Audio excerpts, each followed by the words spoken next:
ನಮಸ್ತೆ ಗುರುಗಳೇ, ನನ್ನ ಹೆಸರು ಶ್ರೇಯ. ನಾನು 5ನೇ ತರಗತಿಯಲ್ಲಿ ಓದುತ್ತಿದ್ದೇನೆ. ನಾನು ಮಾಡುವ ಪ್ರಯೋಗದ ಹೆಸರು ಏಕದಳ ಮತ್ತು ದ್ವಿದಳ. ಏಕದಳ ಧಾನ್ಯ ಎಂದರೆ ನಿಮಗೆ ಗೊತ್ತೇ? ಯಾವ ಸಸ್ಯ ಬೀಜವು ಒಂದು ದಳವನ್ನು ಹೊಂದಿರುತ್ತದೋ ಅದನ್ನು ಏಕದಳ ಧಾನ್ಯ ಎನ್ನುವರು. ಉದಾಹರಣೆ: ಜೋಳ, ಸಜ್ಜೆ, ಅಕ್ಕಿ, ಗೋಧಿ, ಮೆಕ್ಕೆಜೋಳ, ರಾಗಿ, ನವಣೆ, ಸಾಬುದಾನಿ, ಅಕ್ಕಿ, ಸಾಮೆ. ದ್ವಿದಳ ಧಾನ್ಯ ಎಂದರೆ ನಿಮಗೆ ಗೊತ್ತೇ? ಯಾವ ಸಸ್ಯ ಬೀಜವು 2 ದಳವನ್ನು ಹೊಂದಿರುತ್ತದೋ ಅದನ್ನು ದ್ವಿದಳ ಧಾನ್ಯ ಎನ್ನುವರು. ಹೆಸರು, ತೊಗರಿ, ಅಲಸಂದಿ, ಕಡಲೆ, ಹುರುಳಿ, ಅಂಬಿಕಾಳು, ಮೆಟ್ಟಿಗೆ, ಉದ್ದು, ಶೇಂಗಾ, ವಟಾಣಿ. ಏಕದಳ ಮತ್ತು ದ್ವಿದಳ ಧಾನ್ಯಗಳ ಪರಿಚಯ ಗೊತ್ತೇ?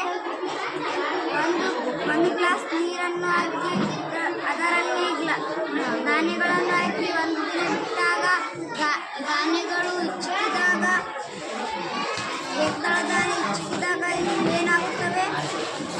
ಪುಡಿ ಆಗುತ್ತವೆ. ಇದನ್ನು ಏಕದಳ ಧಾನ್ಯ ಎನ್ನುವರು. ದ್ವಿದಳ ಧಾನ್ಯ